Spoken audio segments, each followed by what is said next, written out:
It is day 9 of how many games can I beat in a year. Game number 22, Crash Bandicoot, or Wrath of Cortex. I'm going to hit load game. I'm not actually going to load a game, but that's going to let me not have to worry about the intro cutscenes. This game's definitely going to be longer than Huge Adventure was, because obviously the levels are going to be longer being a console game rather than a handheld game.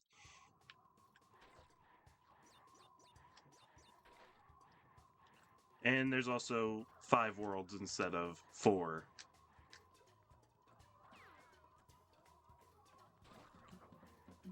There are going to be some things I kind of have to do. It's not going to be too different, really, from Huge Adventure. It is kind of just going to be get through the game, beat every level as fast as possible. There are just a few parts where I definitely will want some additional Aku Akus, just to make a few parts a little faster, a little easier. I don't know how useful, though, getting the invincibility for Aku Aku is in this game. Compared to some of the others, it was kind of useful in a couple parts in Huge Adventure. But really, most of Huge Adventure, you kind of just want them for damage boosts and not... Or... Yeah. Rather than getting the invincibility. There's a few levels the invincibility is really useful, but not really necessary. Like with Huge Adventure, though, I do need to make sure I'm getting all the crystals. And that is also going to be relevant later in the game, similar to Huge Adventure. Because there's one level where it is really easy to miss the crystal. But it's actually only easy to miss the crystal in this version. This is the Xbox version.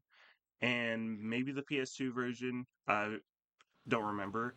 It's actually pretty easy to get to not miss in the GameCube version. And that's because this is another one of those games that was multi-platform, so it was on Xbox, GameCube, and PS2. And there are just those version differences where, for whatever reason, this one small thing is different on this version, it's different on this version. Most notably, the load times in this game are different across versions. The Xbox version has really fast loads. The GameCube version has fairly long loads. And not long, really, kind of medium length. And then the PS2 version pretty notoriously has some very long loads.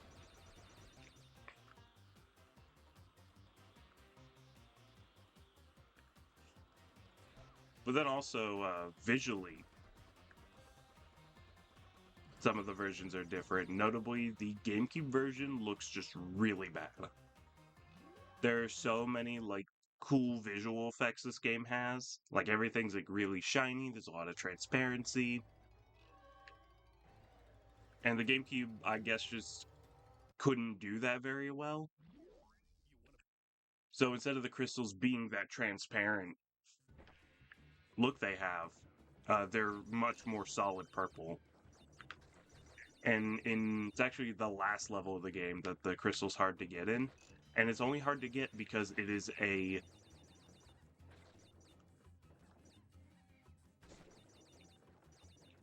transparent purple object on a blue background. So it actually can be just quite difficult to see that the crystal's even there. But it is also like Huge Adventure where I know where the crystal is. I know exactly what level it's in. I know exactly where it is. So I'm not going to miss it this time, but I have missed it a few times before, and that's why it's notable for me to try not to miss it.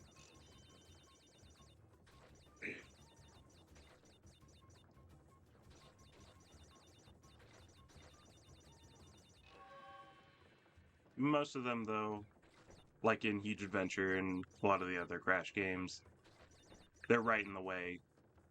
You can't miss them, really. Maybe you could if you really tried to miss all of them. I don't know why you would. Would be kind of interesting, though, just to see. Are there any that they really try to make you not miss?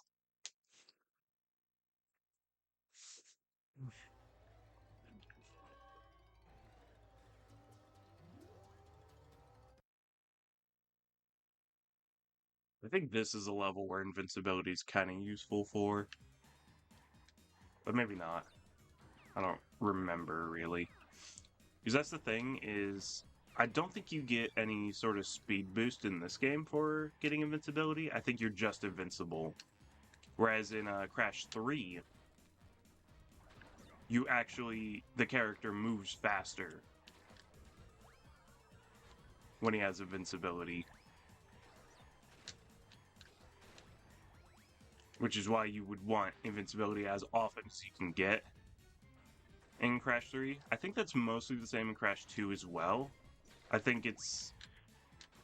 There are times you don't want invincibility in Crash 2, though. Like, I think it's maybe when you're climbing on, like, one of the ceiling...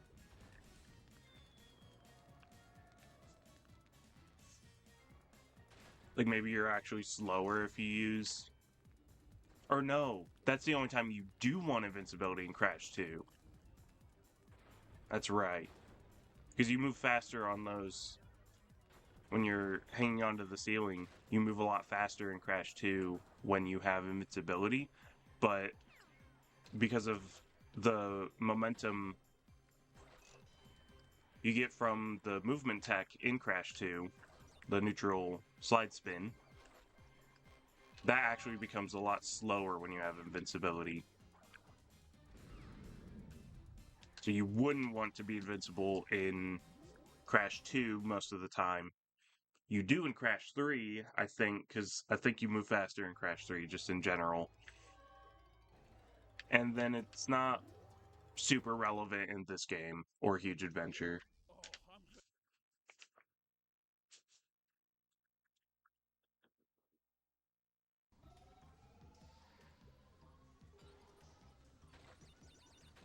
But again, like in Huge Adventure, this is going to be just a beat the game kind of thing.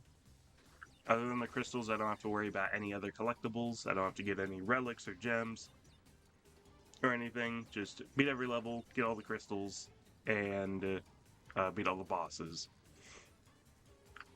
Which the boss fights were really, really easy in Huge Adventure. There's no issue to any of them. I didn't even come close to dying on any of them. But the bosses in this game are a little trickier. They're really not that hard. The thing is just a lot of them can be kind of long, and there are no boss checkpoints in this game.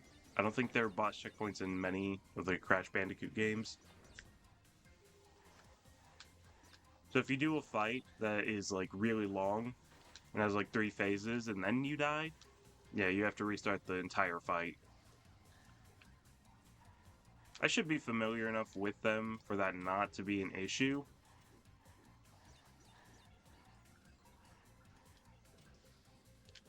But sometimes the third boss could be a little tricky. The final boss too. I don't think I'll struggle much on any of the others though.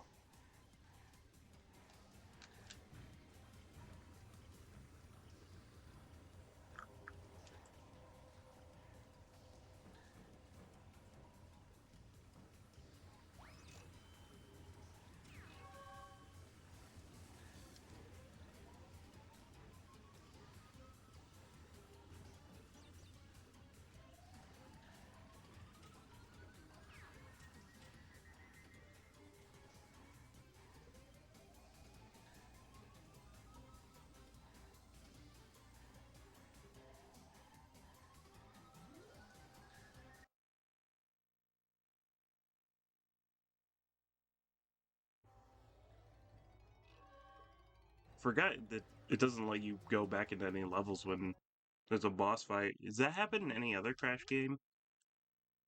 In Huge Adventure, you could do any other level you wanted to.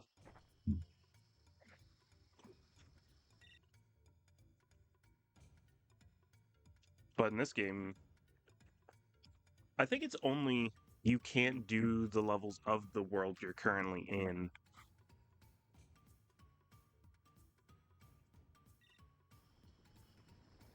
Like, if I was in World 2 and I couldn't enter any level but the boss, I think I could still go back to World 1.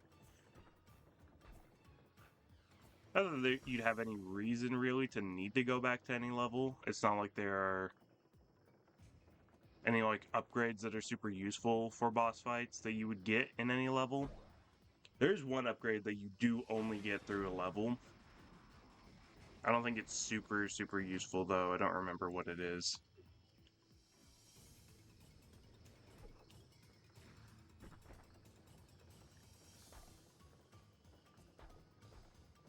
But it's nothing that, like, you would absolutely want to have this for this boss fight or anything.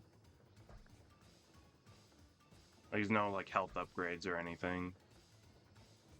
I guess for the first boss, if you can't re-enter levels, you wouldn't be able to go back and get any Aku Akus, but since this is a health-based level, it doesn't actually matter. Because Aku Akus wouldn't do anything anyway.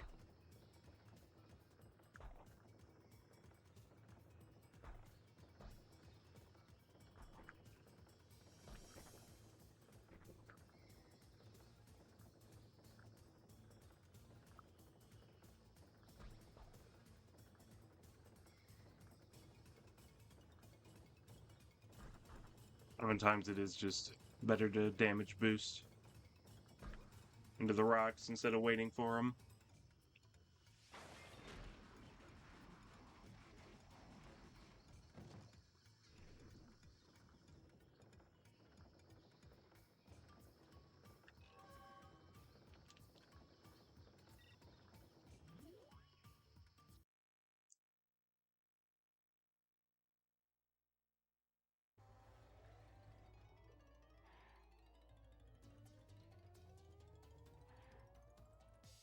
Only 12 minutes for one warp.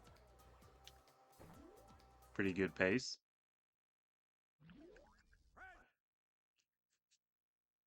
I don't know if necessarily any of the levels get longer from this point on. Maybe. But some of it will depend just on how many tries it takes me to do a level. There are some pretty annoying bosses and levels in this game.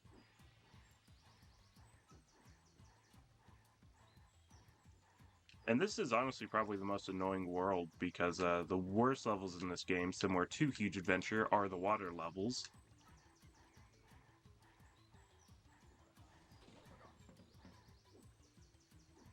And this world has 2 water levels.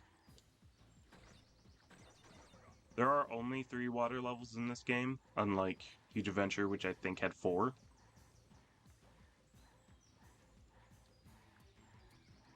But obviously they're a bit longer in this game.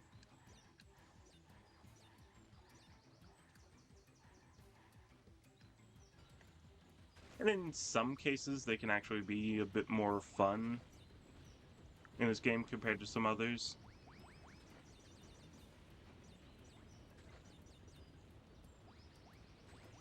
But there are a lot of things that make them, honestly, probably the most annoying water levels in the series.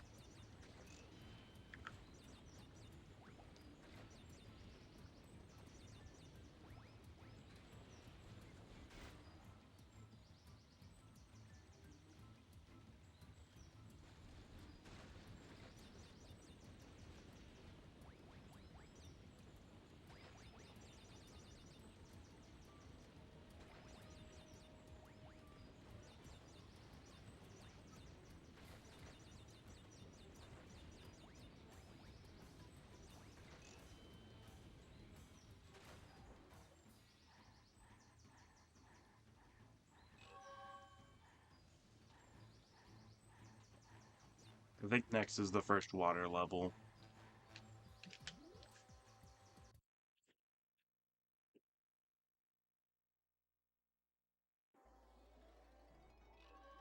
Although this one's not too bad. It's the third water level that's just, like, really awful. But in a way, the water levels aren't that bad. Because you actually go way faster in these than in a lot of the other Crash Bandicoot games. In Crash 3, the water level, they're just, like, really slow, and they have so many moments of, like, you just have to wait for this cycle. Like, you're in the big tube, and you have to wait for the cycle so you can slowly go through. The actual normal water in this game, just how fast you go through, and especially when you get the triple spin and you just spin through everything and go really fast, it can be kind of fun.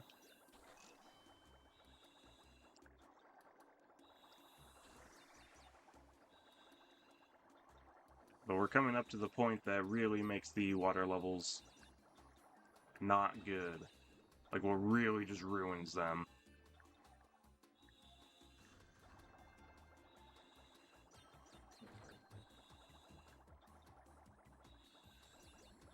And it's the submarine. If the submarine moves slower than you do underwater, it's to turn, you know, it kind of like has to stop. And with the way it moves, there are just so many times where enemies will just... You kind of have to just keep constantly firing missiles and hope you hit an enemy in front of you. Because it can be really hard to tell when an enemy is approaching, and since the turning around is so awkward, you just sometimes hit them. Even if you're constantly firing. And then all the, like, mines they put at the top and everything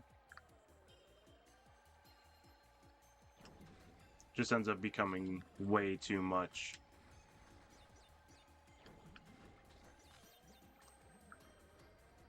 Where you kind of just have to, like, memorize where all the enemies are.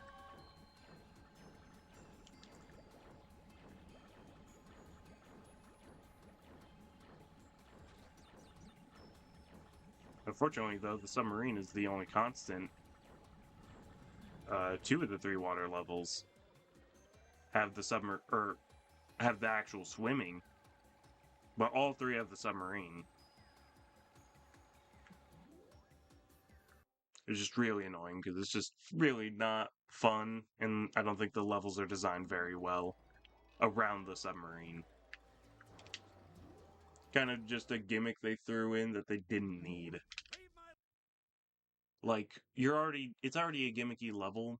The water works differently than the normal gameplay. Why do we need a gimmicky level that plays differently from the main game? And then we also need another gimmick in that level to make it different. I don't get it. Kind of feels like they were either just trying to, you know, do something different from Crash 3, because Crash 3 didn't have that, or they were just trying to, like, expand on the other thing you can ride in Crash 3.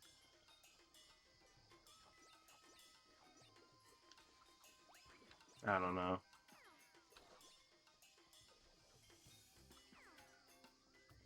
But here we get to the first Coco level. There's 4 in the game, I think. Only 3 you have to do in the main game, which I actually did not realize that checkpoint was so far back. I'd have played a bit more carefully if I knew that. Not that it's, like, necessarily too long, just having to wait for some of those cycles.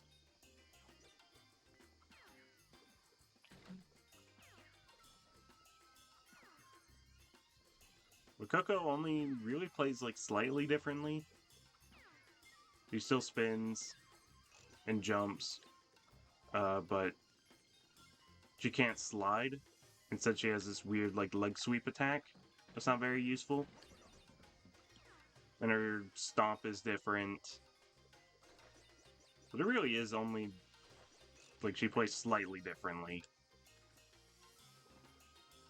I think it's more so just for the novelty of you're playing as a different character,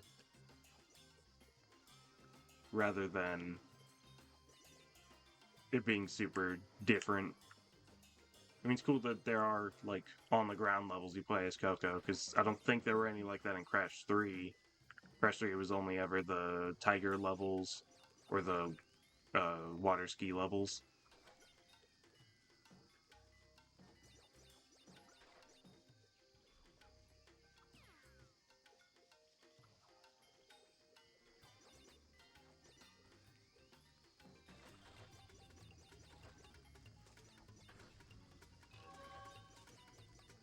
Well, there still are a lot of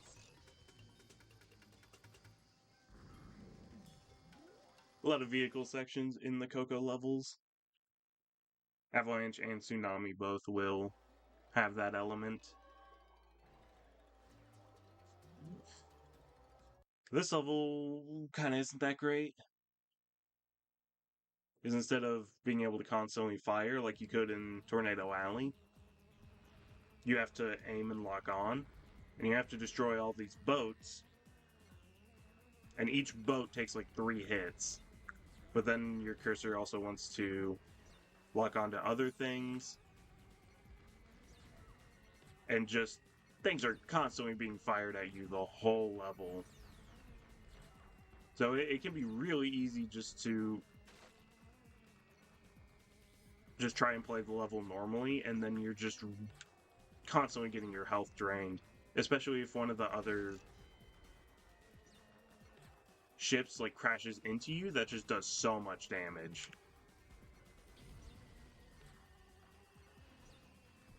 And once you're kind of used to it, it's really not that big of a deal, but it can be very tricky starting out. I actually think the third flying level is my least favorite, though.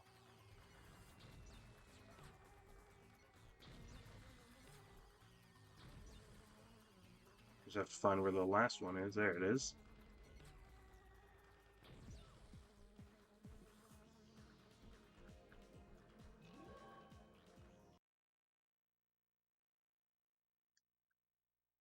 Now we get to the second water level, which is way too soon after the first one. I have no idea why they put 2 water levels in the same world. You had 5 worlds to spread across 3 water levels. Why is this one in World 2? Why are there 2 in World 2? This is what kind of makes this one suck. Because you start in the submarine, so you don't even get the other water section. It is made a little better because the second half of the level is actually on foot. So it's not that bad, but this first part is really, like, I mean, if you completely memorized it, obviously you could get through really quickly. But this is kind of just you gotta go slow because you never know what's going to be ahead of you. Especially something like that, like if you hit the Wumpa fruit, your missile just disappears, and then there's a small fish in front of you, so you can't just use your missiles to make sure you don't get hit.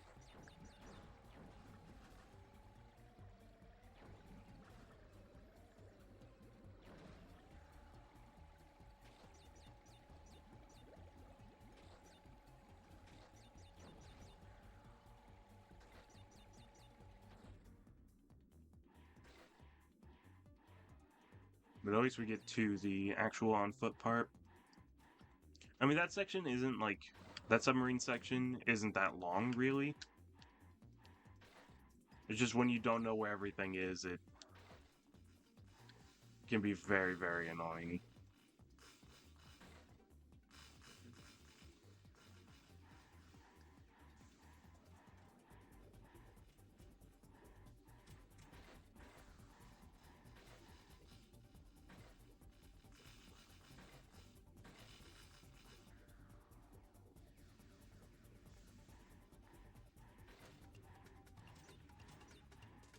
Does this let me go through the electric water? I don't know if the electric water, I don't think it's an instant kill. But just in case, I'm not going to risk it.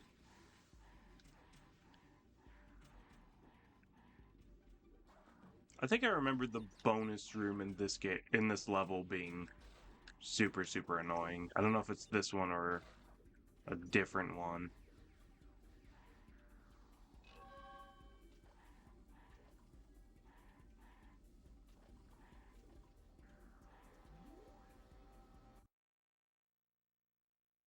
I haven't really 100%ed too many of the Crash Bandicoot games. But this one I've done multiple times, actually. This one's really fun, though, 100%.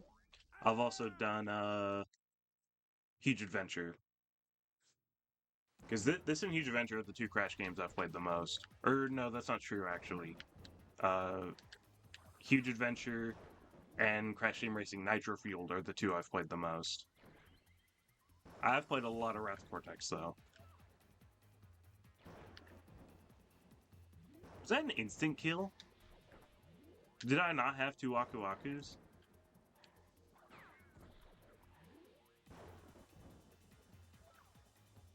Alright.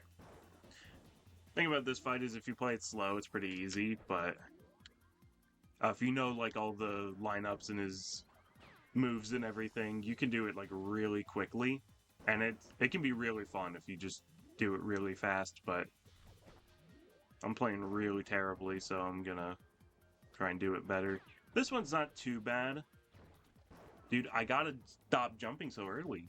I like keep thinking I have the double jump, or I'm jumping as if I have the double jump. That's how early I'm jumping. I think you get the double jump after this level, though.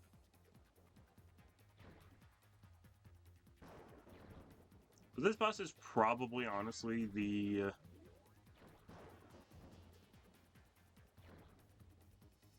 like, this one's not too bad for not having boss checkpoints, because it's so short. We're already at the end.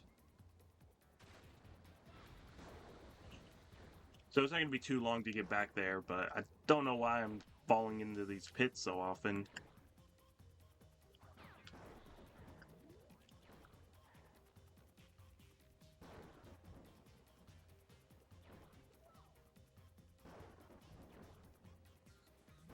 This is not the boss I thought I would struggle on, if any.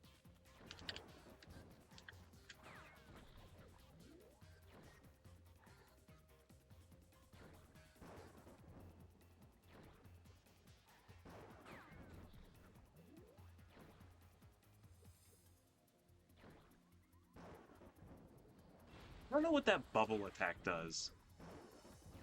Kind of doesn't seem like it does anything. I've never died to that bubble attack. I don't know what it does. It kind of just seems like he's not doing an attack, so it kind of makes the third and fourth phase easier.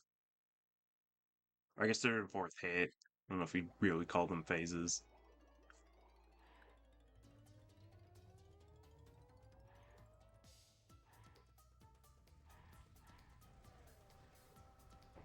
The Gauntlet's one of my favorite levels. But more so for the time trial. I really like doing time trials. I have gotten all the platinum relics in this game and Huge Adventure. That's always a really fun time, is to try and get the best rank on things like that. The Gauntlet's a really fun level to do the time trial in. Especially because the Gauntlet has an Aku Aku really early on. And unlike Crash 3 and Huge Adventure, when you start a time trial, the game doesn't take your Aku Akus away. So if you have two Aku Akus going into a time trial, you just get to keep them. So you can just start any level with two Aku Akus, and then you either can get invincibility, or you can take a couple damage boosts. And damage boosts are going to be very important later on. There's a specific level called Droid Void, which is not a very fun level, for the most part. But I can make it a little better with some damage boosts.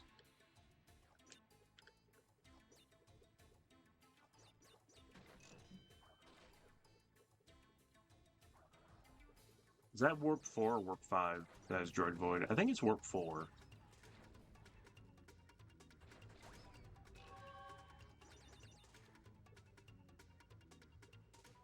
Yeah, the Gauntlet has a... I don't know if it's the most efficient, but the... because that's another thing, is if you wanted to grind on Aku Akus for any reason, the Gauntlet is a really good level for that. Well, I guess not grind, but just make sure if you want to just make sure you have 2 Aku-Akus going into any level, it's really easy to get it, because you don't have to exit the level as long as you've already beaten it. Because what you can do is you can start the level, grab the clock to start the time trial, grab the Aku-Aku, pause the game and hit restart time trial, and that'll restart the level.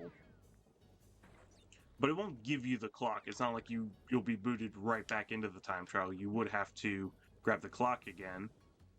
So if you ever don't mean to grab the clock, you can just hit restart time trial and it'll reset the level without you having to exit the level and restart.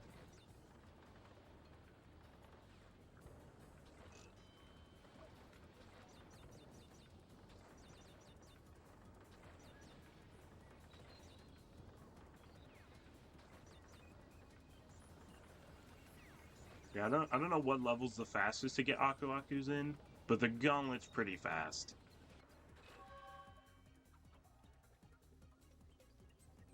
I'd say the gauntlet's probably my second favorite time trial. There's another level later on that just has so many boxes that you can freeze the clock for so long that even though it's a fairly long level, you can actually beat it in like with the in-game time at like less than 20 seconds. That one also has like pretty convenient Aku-Akus though.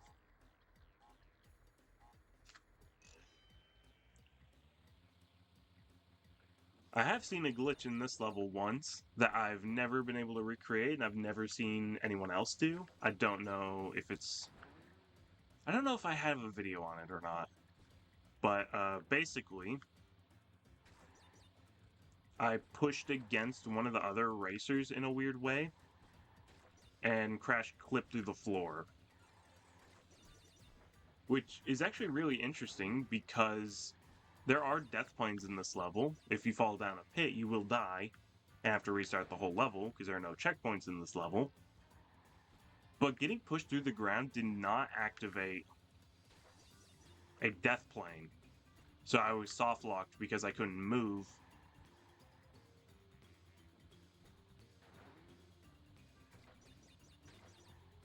And the level wouldn't end because I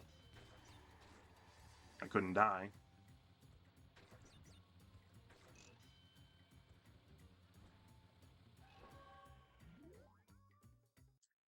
Pretty neat glitch, but I don't know what caused it or how you would recreate it. Obviously, it's pretty useless, but because you don't want to get soft locked, but I've always thought it was interesting. I've always thought it's interesting just to find glitches in games. I've done it many times. Found many different glitches in many different games.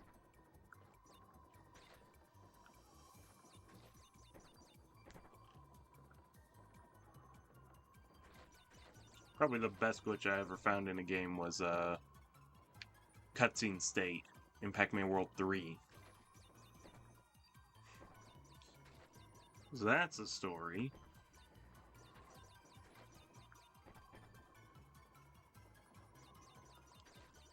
In the game Rayman 3, which I don't know if I'll do either Rayman 3 or Pac-Man World 3 for this challenge.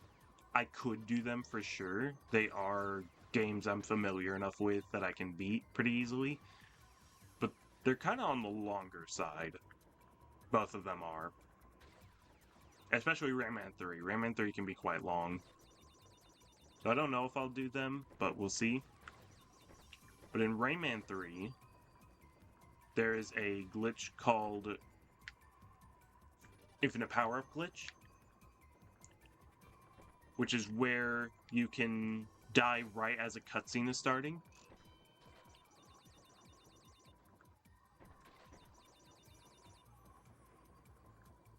And then the game... Dang it. Since you're kind of starting since you died as that cutscene was starting, the game kind of doesn't know where to really put you. So it respawns you at the checkpoint.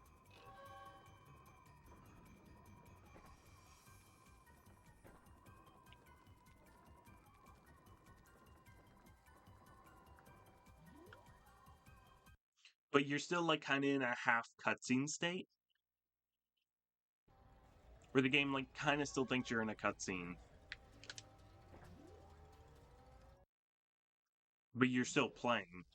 So you'll have like black bars at the top and bottom of the screen. A lot of Gen 6 games did that for cutscenes. And then enemies won't move because they're not supposed to move in cutscenes. But the big thing that makes it super useful is in a cutscene, power-ups are meant to last forever so that you don't lose your power-up during a cutscene, especially the cutscenes where you first get power-ups. And so since the game like kind of thinks you're partly in a cutscene, power-ups will last forever, and in the level you can do it in, you can get the throttle copter and just fly over the entire level.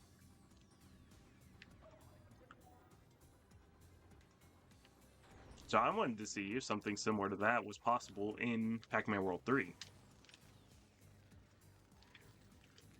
Because it wouldn't be as useful to be able to get infinite power-ups in Pac-Man World 3. Because there aren't any like super overpowered power-ups. It's just the ribbon loop makes your normal run speed faster, and the super stomp would obviously make fights faster. So it would be kind of useful. Maybe not as useful though as in Rayman 3. But I spent so long looking for a place where in theory you could die during a cutscene, and then so long trying to die at the exact right time. And obviously, Rayman 3 and Pac-Man World 3, they're not built off the same engine or anything. So the idea that something like that would even work to give you that cutscene state, it was never guaranteed that that was ever going to be possible. But I kept trying, and eventually I did find it is possible. You can get a cutscene state by dying as a cutscene starting. There's a pretty easy place to do it in Banny Wasteland.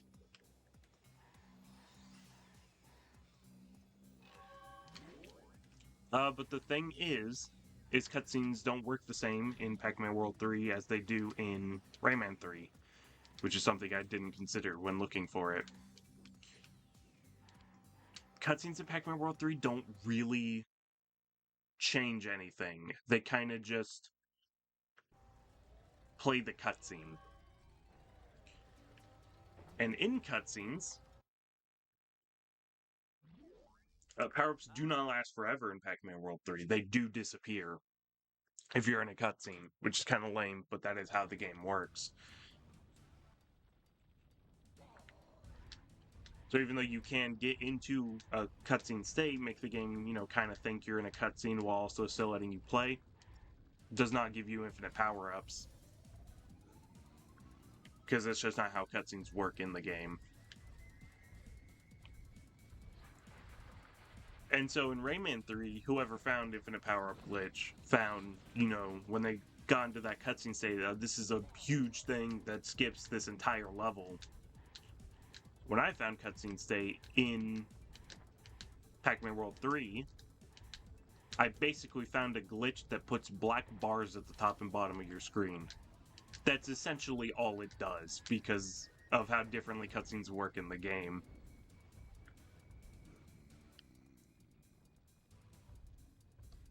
A lot of effort for really didn't do much. I did find other cool tricks in that game, but that one wasn't that cool. Yeah, this boss can be a little tricky, just because it is kind of long, and if you die, you do have to restart all the way. And I did remember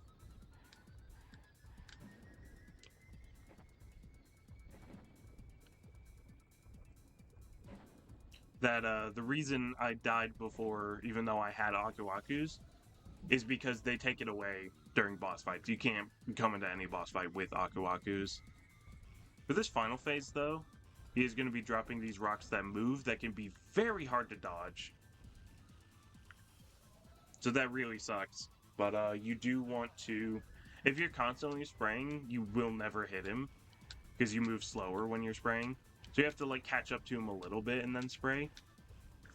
And you do, in the final phase, you want to spray him as soon as possible because he will instantly die when you do, and then he won't be shooting rocks at you constantly like he is in phase 2.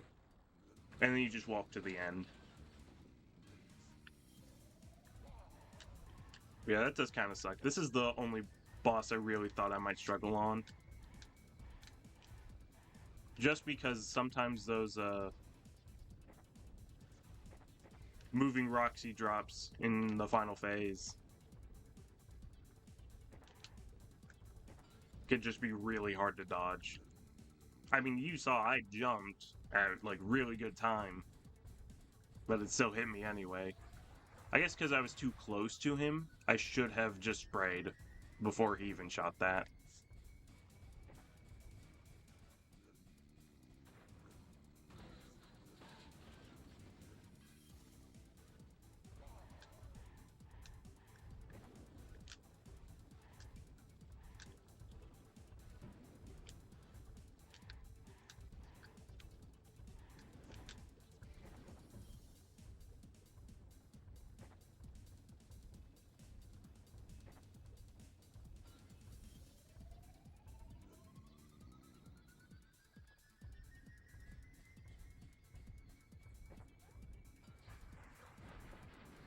And now he's just dead, and I can just run to the very end without having to worry.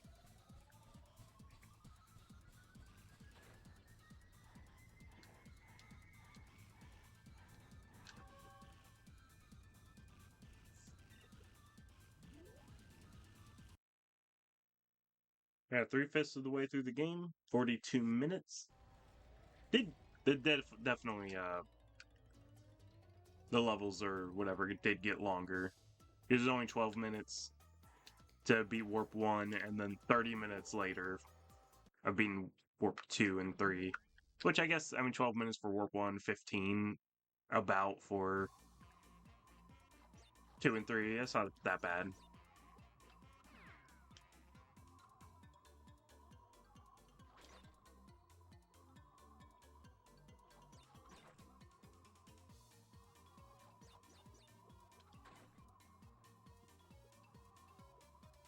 I think this is the last Coco level we'll be playing.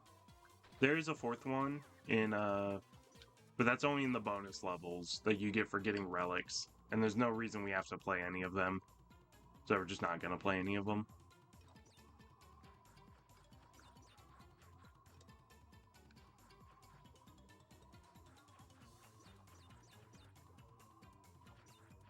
For the most part, the bonus levels are kind of weird. Because most of them aren't really that fun. You kind of wonder why they're bonus levels. Because a lot of them are just like gimmicky or just kind of weird that it doesn't like make sense for this to be a bonus level. Like one of the bonus levels, the first one is the final Coco level. And it's just a gauntlet. But you play it as Coco and not Crash. It's just kind of weird that that would be a bonus level. It also has a feature similar to like some of the dark levels in like Crash 2 or 3, where you constantly have to be getting far enough so you get this light so you can see, but it doesn't really affect anything. I guess getting that gem actually loses a little bit of time because I'll have to watch the animation of him throwing it up, but that's like a second at most, so. If this were a speedrun, obviously I wouldn't want to do it. But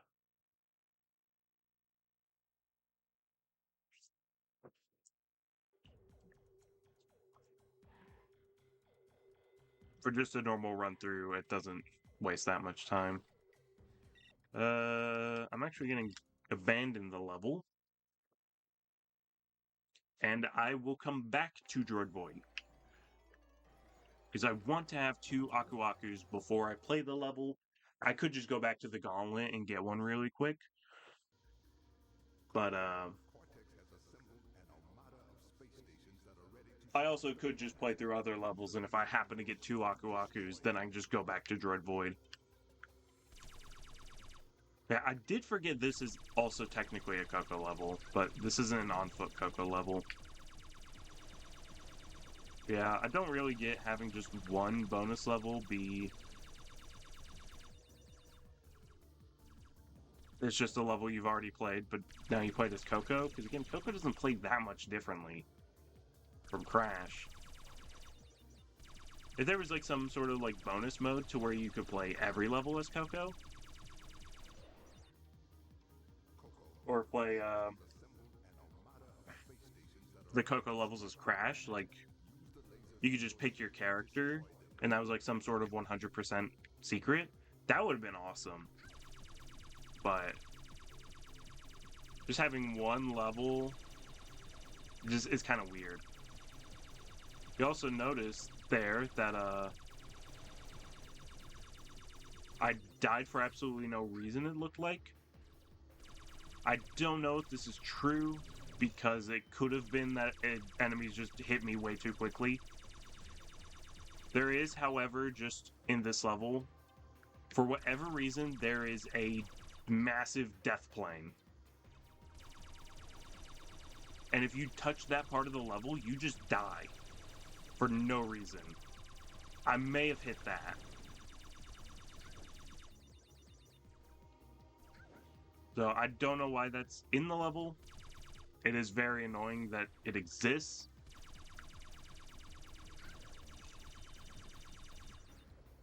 But it does. So I'm gonna, like, kind of go more outwards here. Hope to avoid that.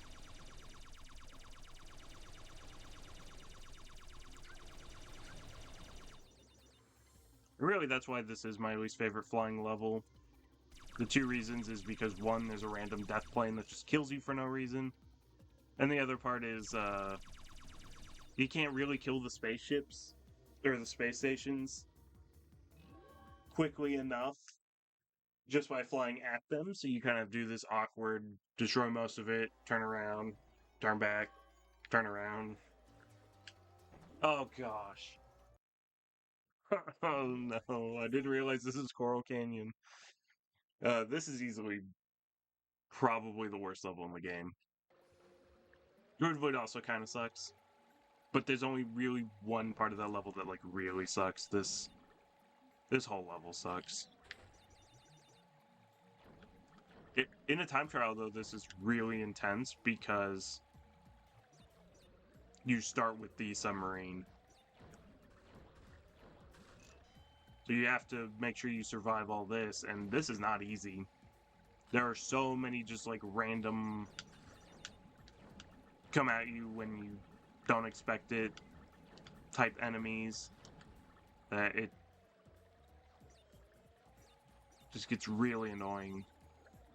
And then you get to the fast. Because I mean, it's pretty much, other than a few things, if you're going as fast as possible, there's not really much you can do to speed up the submarine. You can only slow down, is the thing.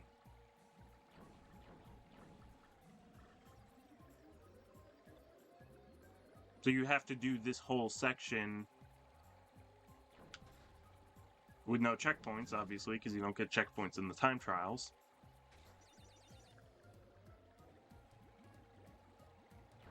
And then you have to do the fast swimming part. And I think generally that's why Coral Canyon I don't get as efficient times as I can in Seashell Shenanigans, because I'd always want to play super safe at the end of Coral Canyon because it's such a long investment to get back to that part. Whereas the really fast, go as fast as you can part in Seashell Shenanigans,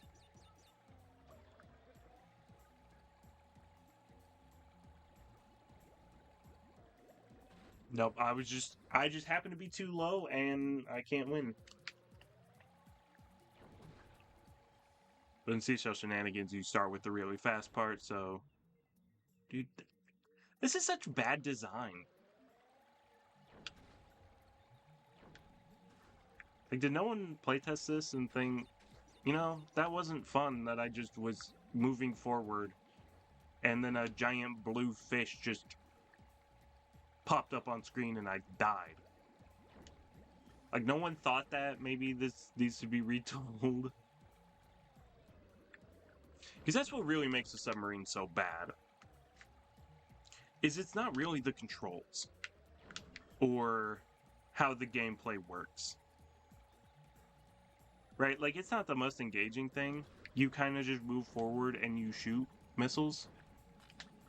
But it's when there's just so many different enemies that can, you know, oh, I happen to be too low to the ground, so I died. Or, oh, happened to be in the wrong spot. That guy just came at me way too fast. No, it's just really annoying. Plus, this part is super scary because I don't get a checkpoint until here. And they want me to go past all these nitros and stuff. It just be really, really scary. The good thing, though, about this water level is that just from the first time you play it, you have the triple spin. And you just go so fast while doing the triple spin that not only is it just faster, well, it doesn't outrun a mine.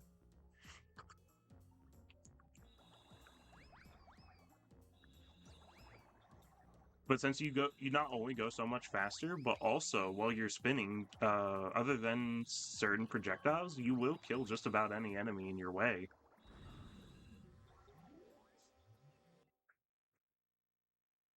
So then you don't really have to worry about taking damage.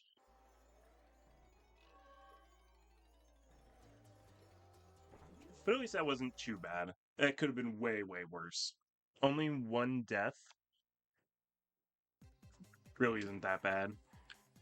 But yeah, this is my favorite time trial in the game. And honestly, maybe my favorite level in the game. I always find that my favorite levels in games just tend to be some random level. Like, it's never a level where I really have like too much reason that I could point out and be like, this is why this is the best level in the game. It was just some level that I always have a lot of fun playing.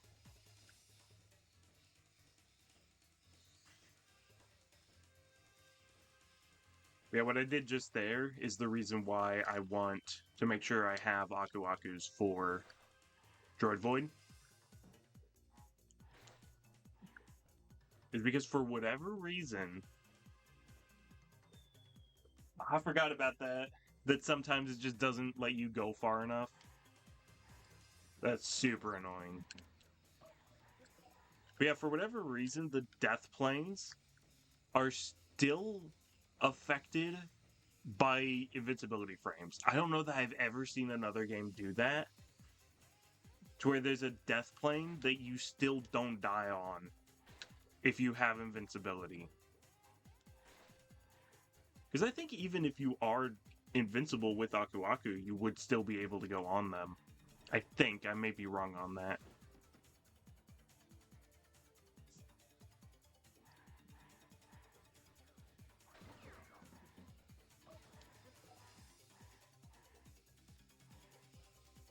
But the reason that it is so important for me to be able to do these damage boosts is because the climbing is just so slow in this game. And I don't know why they made it that slow. Because it's not slow in Crash 2 or 3, it's a lot faster in those games. Heck, it's even faster in Huge Adventure. And that was on the Game Boy Advance. I guess what platform it's on doesn't really mean anything. It's just, you know, it's a 2D spin-off. You might understand if it has some like weird things compared to a console game, but I don't know. This game obviously takes a lot from Crash 3.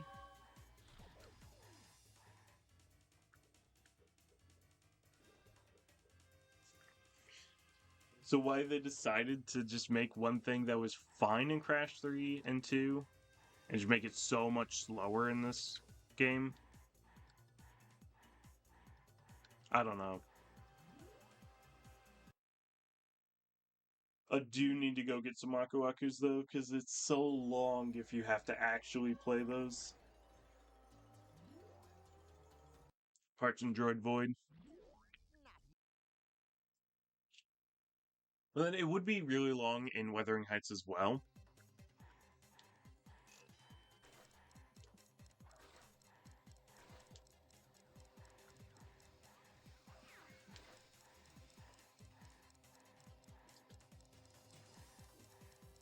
But the thing is the rest of Wuthering Heights is actually a good level. Droid Void really isn't. I guess I don't need the clock this time, because I'm just gonna exit the level after I get the next Aku Aku. The Gauntlet would still be faster than getting these. But then I'd have to go all the way to the Gauntlet and then all the way back.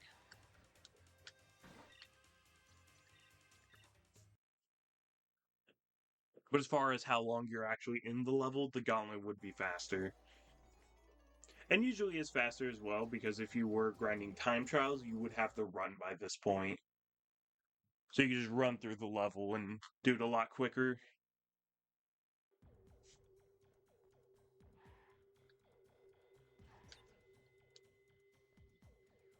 Yeah, I just don't really like this level much. Oh, I messed up big time. No, I was not supposed to go after that guy. Probably isn't worth just playing over and over to get. Or to grind on Aku Akus every single time. It honestly, at this point, probably just be faster to just do the level normally. But you're just so slow. Why is it this slow? Is it based on the animation? Like they wanted the animation to look more like he was actually climbing? I don't know, man.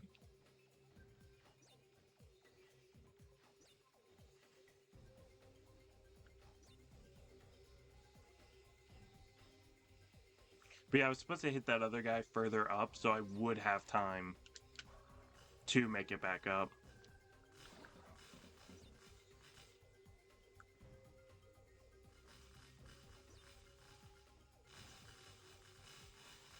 This part is kind of neat because the electricity affects you differently. If you're on the bottom when the electricity starts, you will just take damage. But if you're on the top, it just makes you let go.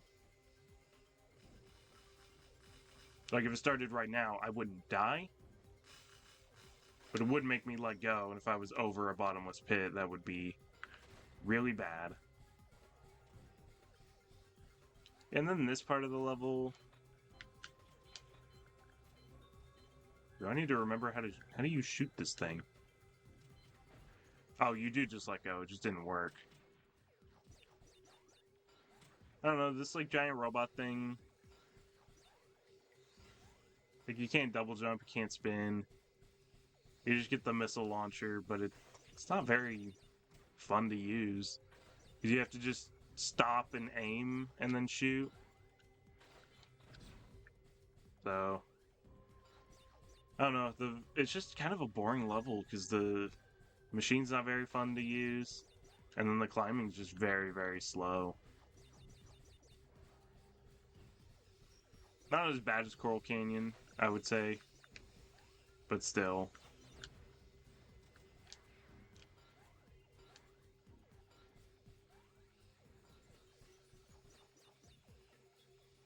I will, though, need to remember how to use the cannon or the bazooka.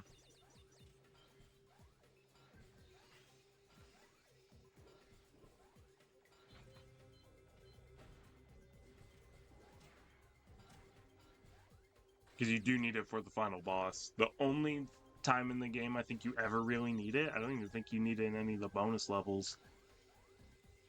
Oh yeah, and then also, if you're moving and you jump, he will kind of jump normally. But if you stand still, he does this really awkward jump. That's kind of annoying to control.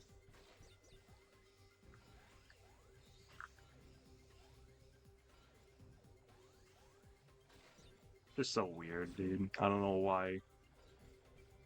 There's some questionable design in some of the levels in this game. I do overall like this game. I think it is really good. There are a few parts that just suck.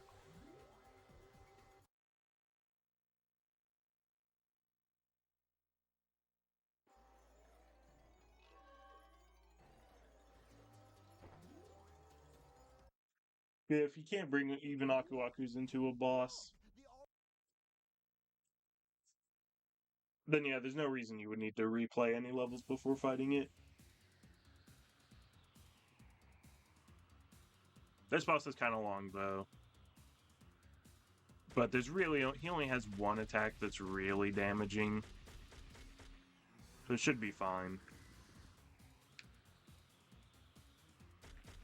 Yeah, it's basically just as he's attacking, you can attack him. And he has his different body parts.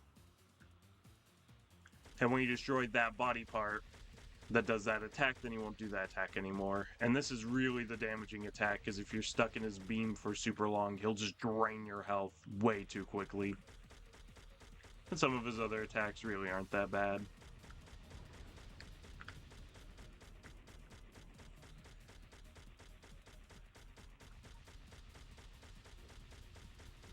He'll also just stop whatever attack he's doing as soon as you destroy that part of his body. So if he's about to throw that giant ball, and then you destroy that hand, he'll just toss it to the side and won't even attack you. Yeah, I do think he, like, rotates just in order. I don't think he ever goes out of that order unless he can do that attack.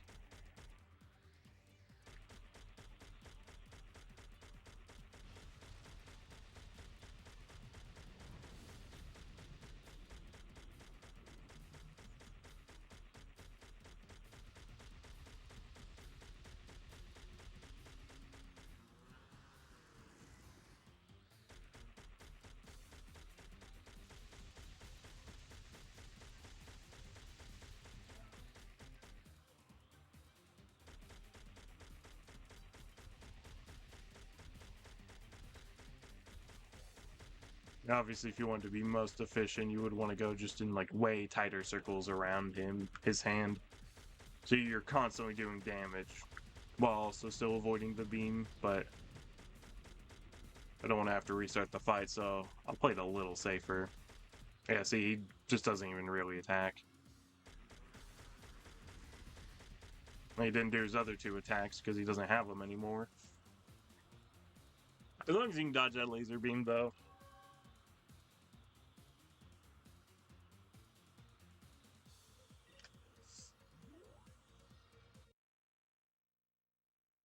It really isn't that hard of a fight.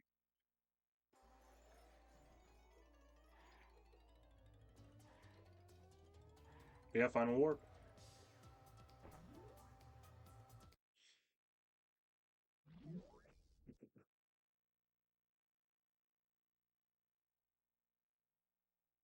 There's some weird levels in this warp, I think. Especially this part's always felt super weird to me. Just this, like, auto scroller here. I think this is so out of place and so just, like, weird that you have to wait that long. To the point where I think the the clock doesn't spawn until after that guy. So you don't have to even count that as part of the time in the time trial. So I just don't know why it's there. It's always felt odd to me that it is.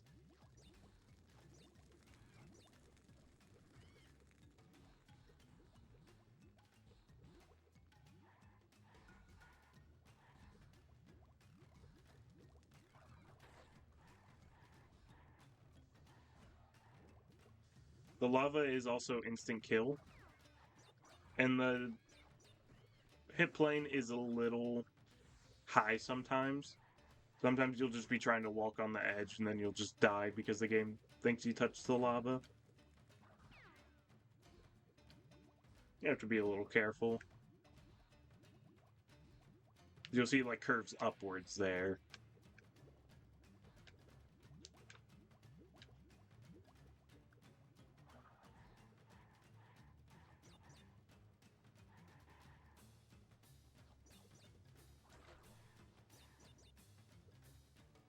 It always like looks like you can jump over that wall. I don't think you actually can though.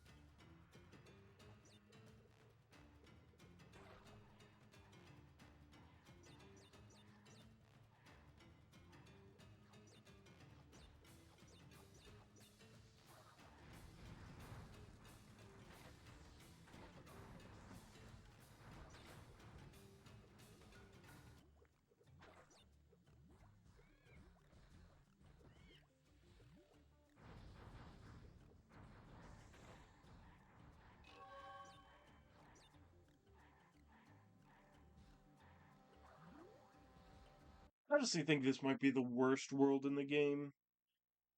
No, I guess it's not true, because maybe the fourth world is, because it does have Coral Canyon, Android Void. But there's some not great levels in this world. I mean, this one's like fine, I guess. But there's some annoying parts to this level, and then there's a level that's kind of tricky later on, but I guess the other ones are fine.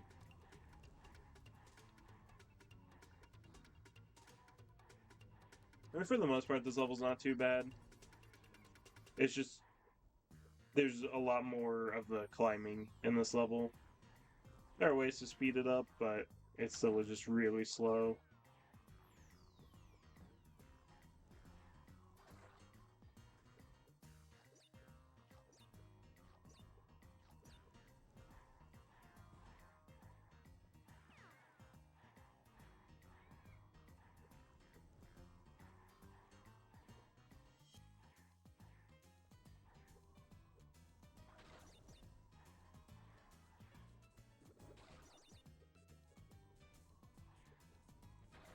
Yeah, this is one of two climbing sections in this level. You got the 2D one and the 3D one.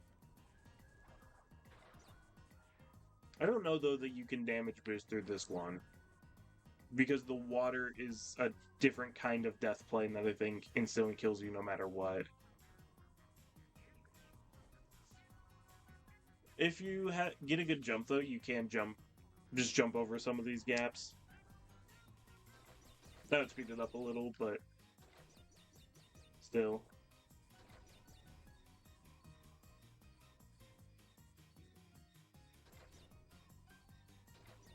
I hit the wrong button there. I meant to go up to get that life, but I guess I don't know what button it is. I pressed B. I thought that would be the button. Maybe it was X.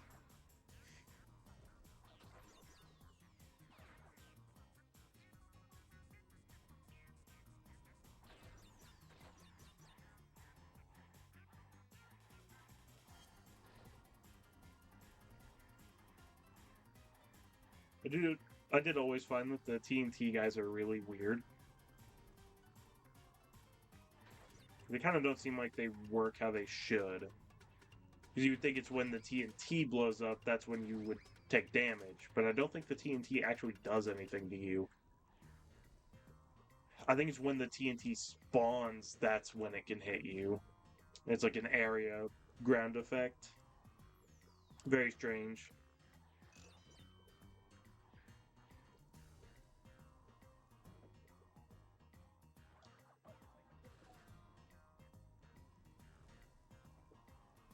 Really wanted to keep that Aku Aku.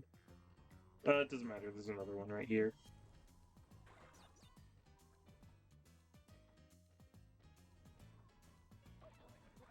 Dude, I really need to stop taking random damage. Just make sure I get that guy. Oh, and yeah, I can at least use one Aku Aku to make this section faster.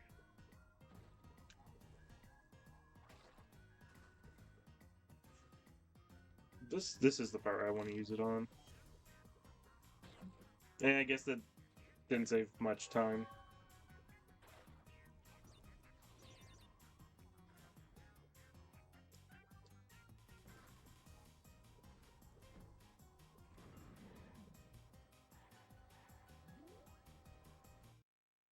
Alright, 3 more levels and the final boss.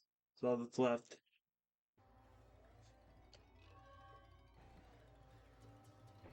Having a pretty good time too. I thought this was going to be a little longer. Oh, this is going to be closer to 2 hours. It's looking like it's going to be more towards an hour and a half, unless I just super choke some level or something. This level can be kind of tricky, but really, it's not that bad when you know the route. That's kind of all this level is knowing the route.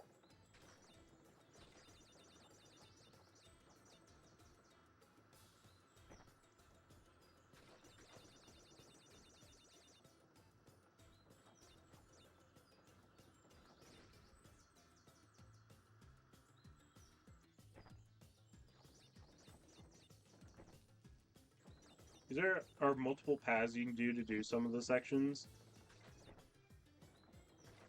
But there are some paths that are easier than others.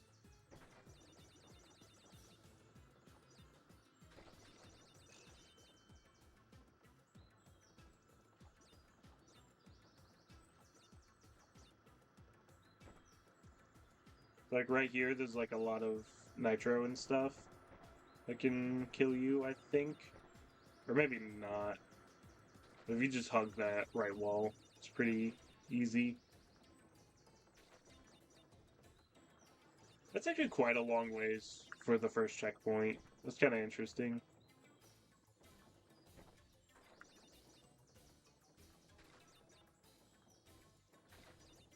I think you can jump over that corner, but I don't know that you would really want to. You can also just kind of go over the top of these things so they don't push you around.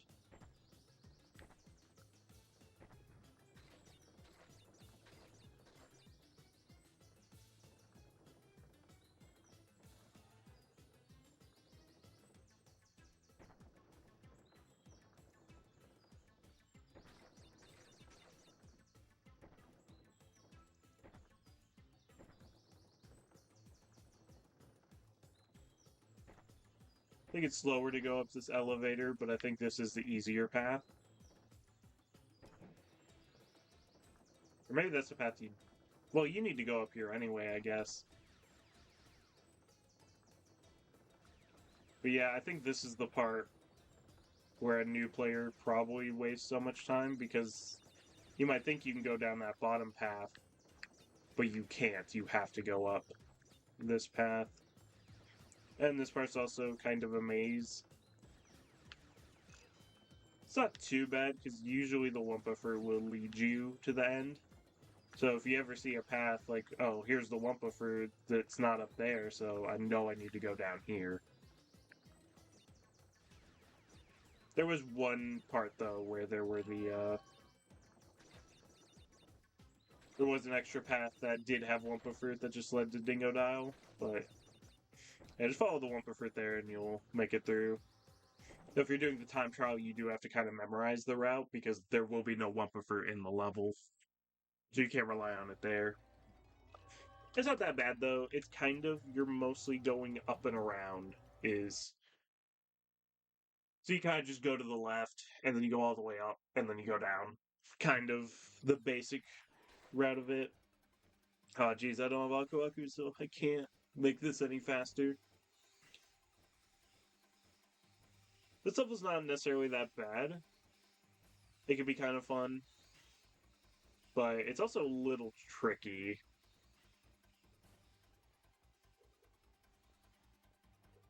It was just one of those levels where they give you a different, like, control scheme, because you get in the giant robot again. And it's like, I mean, yeah, it's cool to have different controls sometimes, but honestly, it would actually be way easier if we just did this level as Crash. There's nothing the robot gives. that gives you any sort of advantage. It's honestly kind of a detriment to have the robot, but you have to use it because the game forces you to. But if you could pick robot or no robot, you would definitely want to not use it.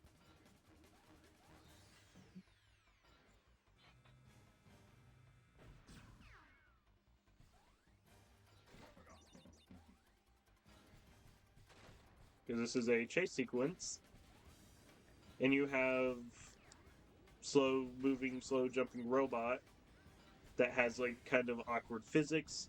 You don't get a double jump. You have to be constantly running because if you stop for anything, then your jump's not going to be powerful. So it can get kind of intense.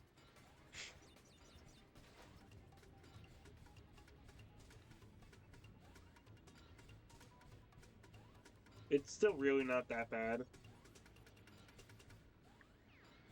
It's just a lot trickier than it would be if you had normal controls. And there is one platforming section that, again, if you're just normal Crash, it wouldn't be a problem, but because you're in the robot, it's kind of tricky.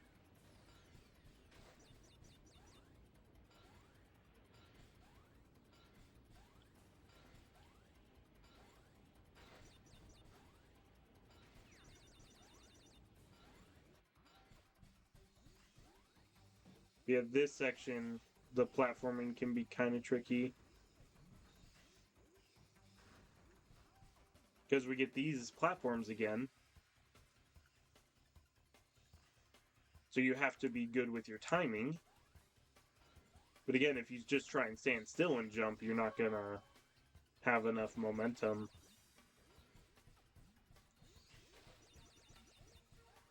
To actually make the jump, so you have to kind of be awkwardly on the platform and give yourself enough room so you could run a little bit before you jump so you can actually make each jump.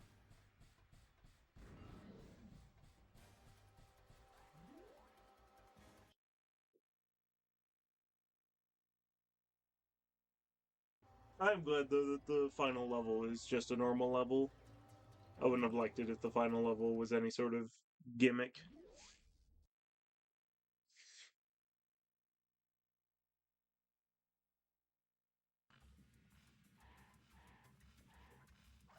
These like bars going up and down are kind of weird because you'll see there's some sparks coming out of it, and those sparks can hit you. The hitbox is a bit taller than you would imagine. Like if I didn't double jump there, I probably would have taken damage. Even though I would have been over the actual beam, I would have gotten hit by the sparks. I can damage boost here, but I don't think it's that useful.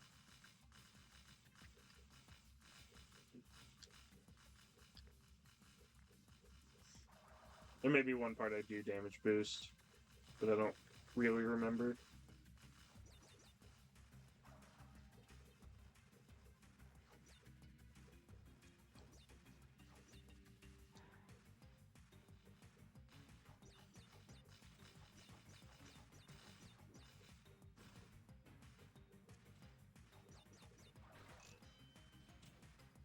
Probably could have risked trying to double jump over that.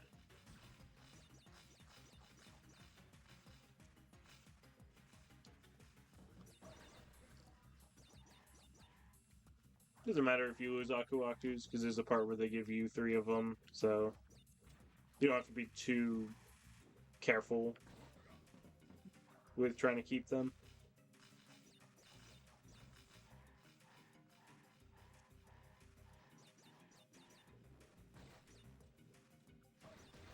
Yeah, they just give you 3 right here, just for the ultimate for fun section. Okay, you'll see I cut that corner there. It's a little faster to cut that corner than it's to go straight and then take a hard left. However, if you do that, you will miss the crystal because it is so hard to see sometimes, especially when you're just going through fast. Because again, it is transparent purple on a blue background.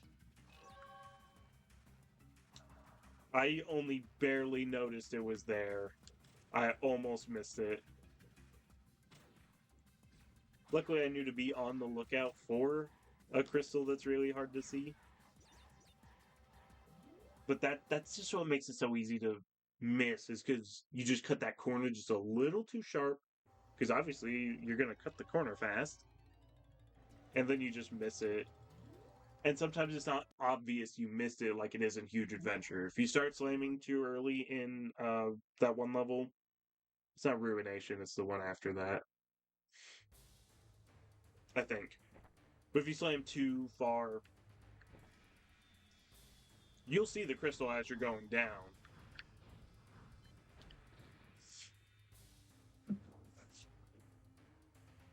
But sometimes I don't know, when I wasn't super used to this game and I was more used to the GameCube version where it's a lot easier to see that crystal.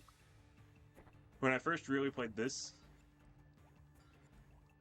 version of the game, I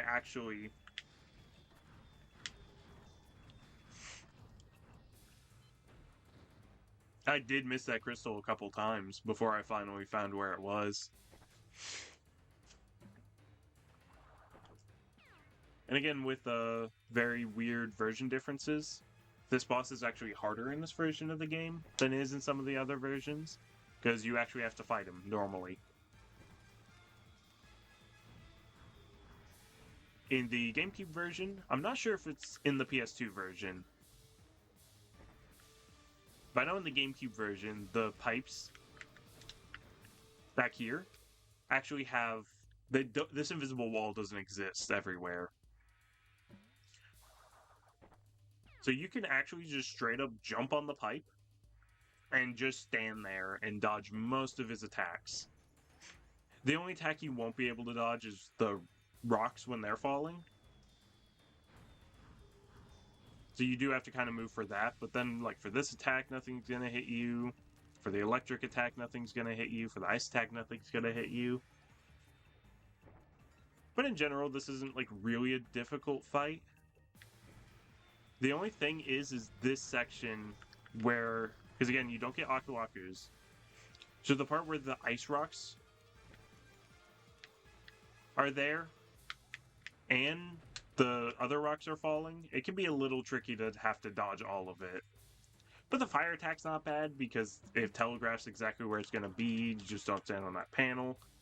The electric one, you can just easily stand in between them from this side.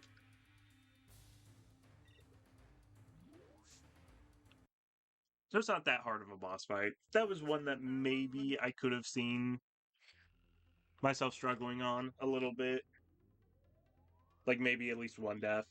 But no, it was only it was, for whatever reason, it was the second boss that I just had so much trouble on. Although speaking of credits, I actually found after I beat Huge Adventure yesterday, I just turned off the TV and went and took a break before I came back to do WarioWare. And Huge Adventure's credits are actually an endless loop, which is weird. I don't think I've ever seen a game that has endless looping credits before. I always skip them, so I actually never knew that Huge Adventure had that. But it was really weird to see. I'm pretty sure this game, though, doesn't have